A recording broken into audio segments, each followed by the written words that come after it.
The sun hung high and merciless above Dry Creek, a molten coin pressed against the skin of the earth. The crowd gathered in the square, hats pulled low, faces carved from dust and judgment. At the center of it all lay Evelyn Shaw, face down on the punishment platform, her wrists bound to the rough wood. Sweat streaked through the dirt on her back, glinting in the heat like tiny rivers of glass. The air itself seemed to hold its breath. Sheriff Bragg stood beside her, tall and broad, his badge catching the sunlight with cruel brilliance. He looked every inch the lawman, weathered boots, iron jaw, voice made of gravel, but there was a rot beneath the surface, something the town had chosen not to see. He tipped his hat back and glanced toward the silent crowd. "Let it be known," he said, his tone smooth as oil, "that justice don't come easy in Dry Creek. Nor should it." A low murmur rippled through the onlookers. A child clutched his mother's hand, eyes wide as the sheriff drew the leather strap from his belt. Evelyn didn't move, didn't speak. The silence was her last defense. The whip cracked once, slicing the heavy stillness. Then again. The sound was more than pain, it was memory, grief, rage, all twisted together in the searing heat. Evelyn's breath caught, but she did not cry out. She wouldn't give him that. And as the sheriff raised the strap again, the world began to tilt backward. Her vision clouded by sun and sweat and 1,000 memories that burned brighter than the pain. It had begun that morning, before the town was awake, before the sun had claimed the sky. Evelyn rode through the canyon pass, her horse stumbling through the brittle brush. Her coat was worn, her face pale, her eyes set with purpose.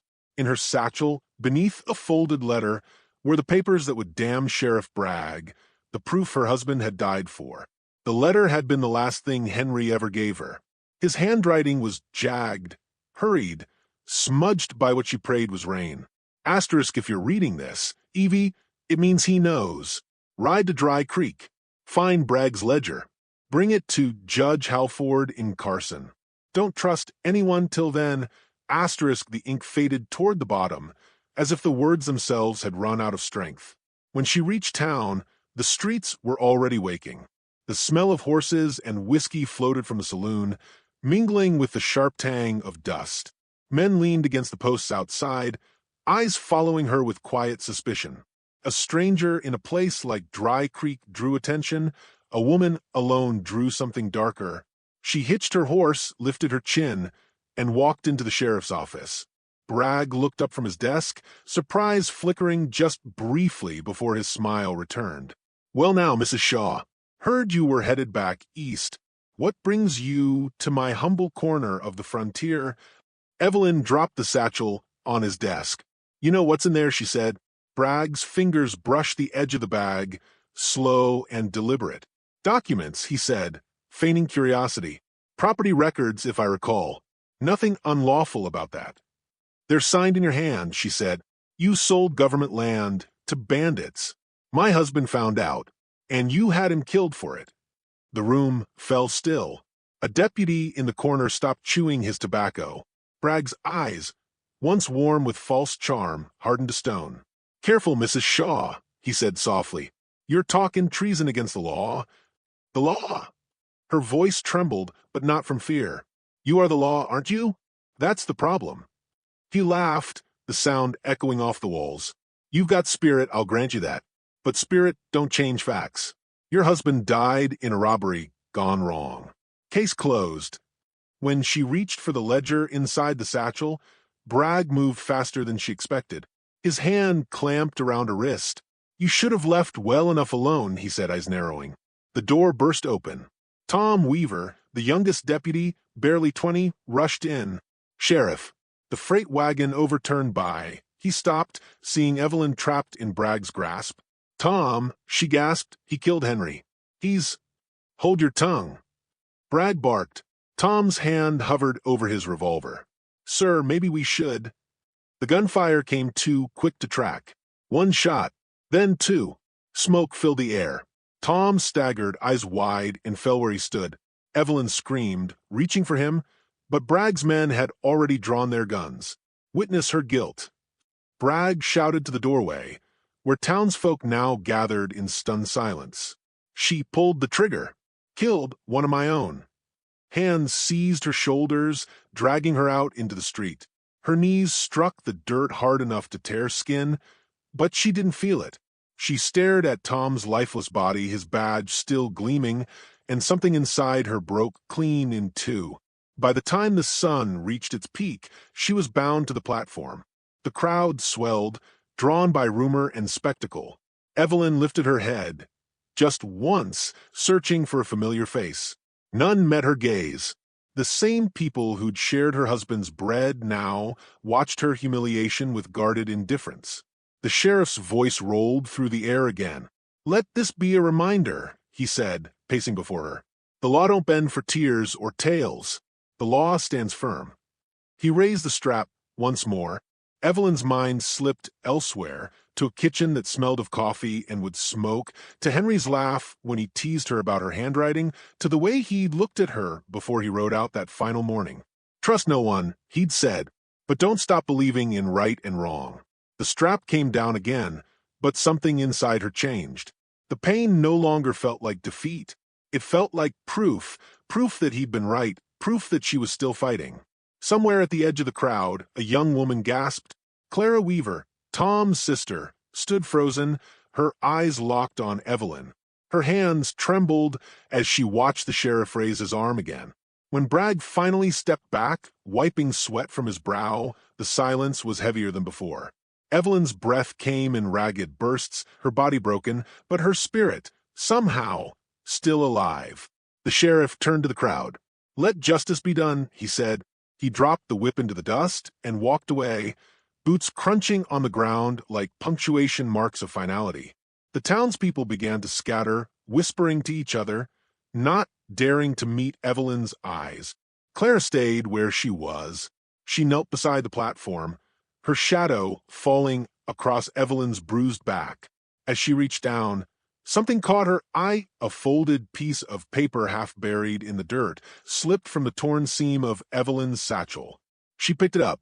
The sheriff's signature. Land deeds. The proof her brother had died for. Evelyn's lips moved, barely a whisper. "He killed Henry." Clara's throat tightened. "And my brother," she said quietly. "I saw it. You're not alone." For the first time all day, Evelyn looked up. Their eyes met. Two women, both stripped of everything except the will to survive. The crowd was gone, the sun sinking behind the ridge, casting long, blood-colored shadows across the ground. Clara folded the paper carefully and tucked it into her pocket. "Rest now," she whispered. "Tomorrow we take back what's ours."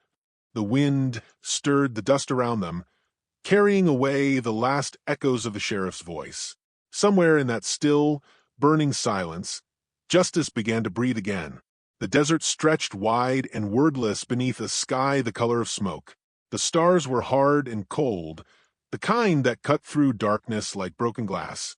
Clara Weaver guided the horse through the dry wash, her jaw set, eyes darting toward every shadow.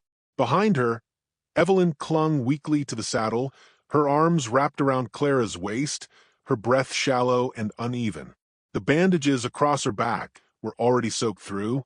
They had ridden half the night since Clara had freed her from the jail wagon. The sheriff's men had drunk themselves into a stupor celebrating justice served. Clara had waited until their snores filled the air like the hum of flies, then slipped through the bars with a stolen key. Evelyn hadn't spoken when the lock clicked open, only met her gaze with the dull light of disbelief. It wasn't until they reached the edge of town that Evelyn whispered, "Why, help me." Clara hadn't answered then. She couldn't, not when her brother's blood was still fresh in her memory, pooling on the floorboards of the sheriff's office. The horse stumbled, snorting, hoofs clattering against the stones. Clara slowed it to a stop beside a dead mesquite tree. "We rest here," she said, sliding down. Evelyn followed, grimacing as her boots hit the ground. Her face was pale as bone in the moonlight.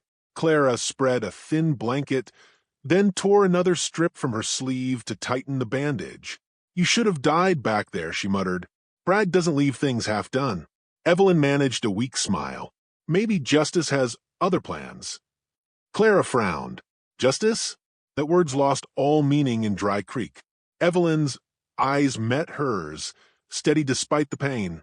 Then we give it new meaning. The night wind hissed through the brush, carrying with it the distant howl of a coyote. They said nothing more. The desert spoke enough for both of them.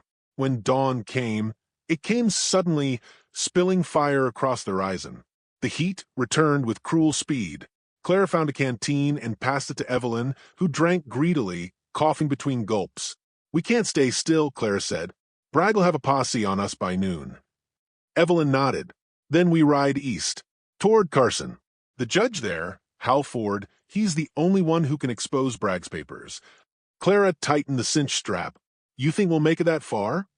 Evelyn looked out toward the shimmering horizon. "We have to." They rode hard through the morning, the land shifting beneath them like an ocean of gold and shadow. Buzzards circled overhead, their black wings cutting slow arcs through the sky. Clara's nerves burned like dry tinder. Every gust of wind sounded like pursuit. By midday, they reached the old mission, what remained of it. Crumbling adobe walls, a roof half collapsed, the bell tower leaning like a drunk against the sun. Inside, the air was cool, heavy with the scent of dust and abandonment. Clara tied the horse to a post and helped Evelyn inside. "This'll do for shelter," she said. Evelyn collapsed against a wall, exhaling a breath that was half a sob. "Henry used to say the desert had its own kind of mercy," she murmured.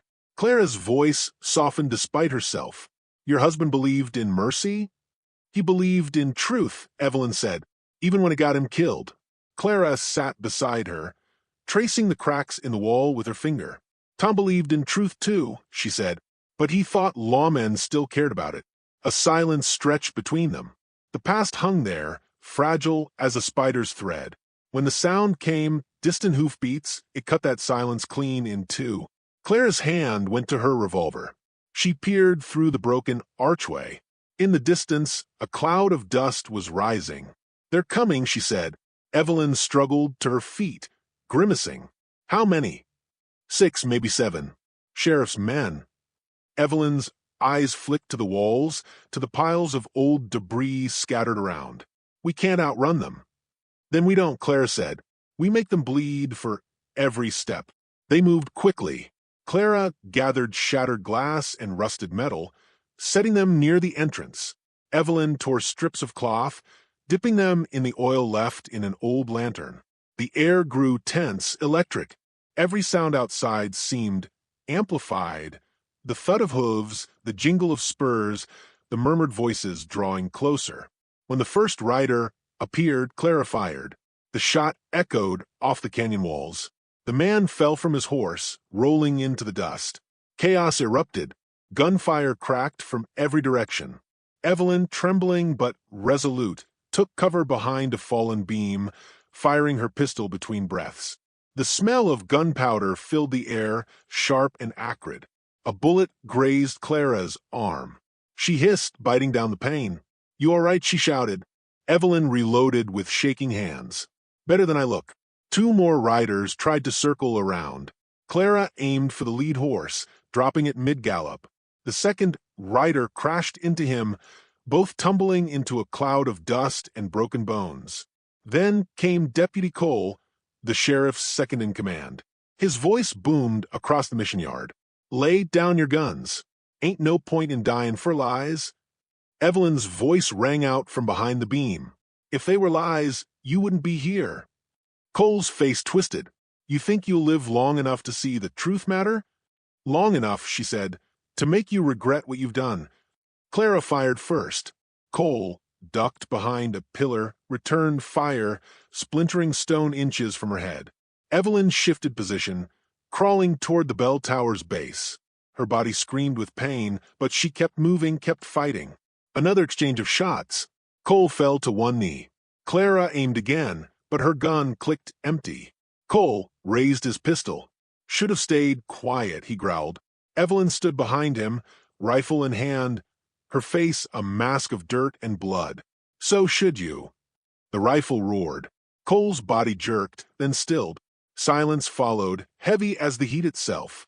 When it was over, 3 horses fled riderless into the desert. The rest of Bragg's men lay scattered in the sand. Clara dropped her gun, chest heaving. Evelyn leaned against the wall, her breath ragged but steady. "You saved my life," Clara said softly. Evelyn shook her head. "We saved each other." The sun was sinking now, painting the mission ruins in red and gold. They gathered what little supplies they could: guns, water, scraps of food. Evelyn sat beside the cold fire pit, staring at her trembling hands. "He'll come himself next," she said quietly. "Bragg?" Evelyn nodded. "He won't let his men's deaths go unanswered." Clara looked toward the horizon, where the light was fading. "Then we end it before he does." Evelyn turned toward her. "You don't have to stay, Clara. You could still run." Clara's expression hardened. "And leave him walking free after what he did to Tom?" She spat into the dirt. "No, I'll see him buried before I see another sunrise." For the first time, Evelyn smiled, a small, tired thing, but real. "Then we make our stand." They began to prepare. Clara scouted the ridge, studying the narrow pass where the sheriff would have to ride through. Evelyn found the shattered remnants of old mirrors, their silvered faces still catching light. An idea took shape between them, a plan born of desperation and defiance. That night, they sat beside a small fire. The flames flickered low, throwing their shadows against the ruined walls. Evelyn stared into the glow, her mind far away. "Do you ever think," she said quietly, "that maybe justice is just survival with a conscience?" Clara thought for a long moment. "Maybe, but I think it's more than that." "What then?" "It's making sure the people who think they're untouchable finally burn." The fire popped, sending a shower of sparks into the air. Evelyn nodded slowly. "Then tomorrow we light the match." The desert wind picked up, sweeping through the open arches of the mission, carrying with it the scent of smoke and something new, something like resolve. And far beyond the ridge, beneath that endless burning sky, a lone rider was already on his way. The storm broke before dawn. The sky burned with a strange orange light, clouds churning like restless cattle over the barren plains. Samuel rode through it with his coat whipping behind him, every hoofbeat striking like a drum against the earth. The air reeked of rain and gunpowder. Somewhere ahead, beyond the ridge, lay Dry Creek, and with it, the end of everything he'd been running from. He could see the town now, crouched low under the dying storm. Smoke curled from chimneys, twisted in the wind. The gallows still stood in the center square, a wooden silhouette against the pale morning. Justice's monument, they called it. To Samuel, it looked more like a promise carved in grief. Lydia waited at the edge of town, rifle slung across her shoulder. The brim of her hat hid most of her face, but he could see the hard line of her jaw. When he dismounted, she didn't greet him, just stared, rain streaming down her cheeks like tears she refused to shed. "You came back," she said finally, voice rough from the cold. "I said I would." "You shouldn't have." Her eyes flicked toward the town square. "They'll hang you before the sun's high." He brushed the water from his face, the weight of his revolver heavy at his side. "Then I reckon I'd better make it worth their while." Lydia stepped closer, her hand trembling before she hid it beneath her poncho. "You don't have to do this, Sam. We can ride east, find work, maybe a place that doesn't care what happened here." Samuel looked past her, toward the crooked spire of the church. "You think running makes a man innocent?" She didn't answer. He took her hand, cold, small, steady despite the fear. "They killed my brother and called it justice. If I ride away now, then they win." Lydia's breath caught. "And if you stay? Then maybe I'll find peace." The church bell tolled once, a hollow sound that carried across the rain-soaked square. Faces began to appear. Men with rifles, women clutching shawls against the wind, Sheriff Darden among them, coat darkened by the storm. The old man's face was pale and drawn, his badge glinting like tarnished silver. When Samuel walked into the square, the crowd parted in uneasy silence. Darden met him halfway, boots squelching in the mud. "You shouldn't have come back," the sheriff said. "Seems I'm hearing that a lot today. You left your mark here, boy. You burned the Dalton barn, shot one of my men. After your men shot first, Samuel replied, and after they lynched Caleb for a crime he didn't commit. A murmur rippled through the onlookers.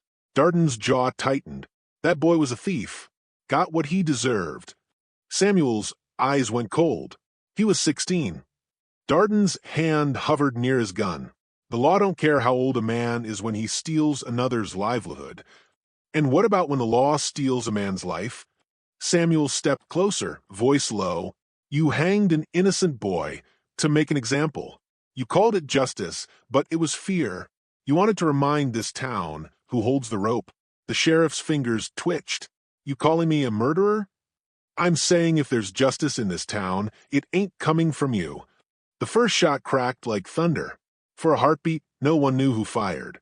Then Darden stumbled back, clutching his shoulder. The crowd erupted, screams, shouts, the flash of guns drawn from holsters. Samuel dove for cover behind a trough, bullets splintering the boards around him. Lydia's voice cut through the chaos. Sam, behind you. And he turned just in time to see one of Darden's deputies raise a rifle. Samuel fired once. The man dropped. Smoke and rain tangled in the air. Horses screamed from their hitching posts. The townsfolk scattered, fleeing into alleys and shops. Darden, bleeding but alive, shouted orders through the haze. Bring him down. Don't let him leave this square alive. Samuel darted toward the saloon, Lydia covering him with sharp, practiced shots. They burst through the doors, glass shattering as a bullet tore through the window behind them. Inside, the place was empty, chairs overturned, the smell of whiskey heavy in the air. Lydia reloaded, hands slick with rain. We can't hold them off forever. I don't need forever, Samuel said. Just long enough. She stared at him, realization dawning. You planned this. He didn't deny it. I came to make them see what justice costs when it's built on blood. Outside, the sheriff's men regrouped. Samuel pushed through the saloon's back door, climbing to the roof as rain hammered the tin. From up there, he could see the square, Darden, bandaged, arm cradled, barking orders at the handful of men who hadn't run. Samuel called out, voice rising above the wind. You want justice, Sheriff? Come and take it. Darden looked up, face twisting in rage. You think you can play hero? You're no better than your brother. I'm not trying to be. Samuel leveled his gun. I'm just making sure you don't get to kill another innocent soul. They fired, almost together. The recoil jolted through Samuel's arm. The sheriff's shot tore across his ribs. Pain bloomed white-hot, but he stayed upright. Then Darden fell, slow and graceless, his gun slipping from his grasp. The square went still. Lydia ran to him as he staggered down from a roof. She caught him before he hit the mud, her hands pressing against the wound. Sam, look at me. You did it. It's over. He smiled faintly, eyes unfocused. No, it's just beginning. Around them, the townsfolk emerged, faces pale, eyes wide. No one spoke. The rain eased into a soft drizzle, washing the blood from the dirt. Samuel tried to stand, but Lydia held him down. Don't, she whispered. Please. He looked at her, really looked. The fire, the strength, the sorrow. Promise me something. Anything. Don't let them forget him. Caleb, tell them what really happened. Her lips trembled. I will. He exhaled, slow and shuddering.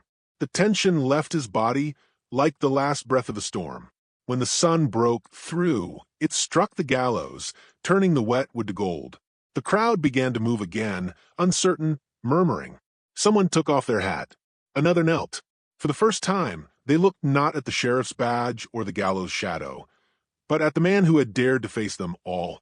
By evening, the town was quiet. Lydia buried Samuel beside his brother, under the mesquite tree that grew just beyond the ridge. She marked the graves with stones, simple, unadorned. Then she turned toward the horizon, the sun bleeding red over the plains. A voice carried in the wind, faint and hollow. Asterisk, under the burning sun, justice took its toll. Asterisk, Lydia whispered back, but it was worth the cost. She mounted her horse and rode east, the trail long and endless before her. Behind her, Dry Creek faded into silence. Ahead, the frontier waited, wild, untamed, and full of stories yet to be told.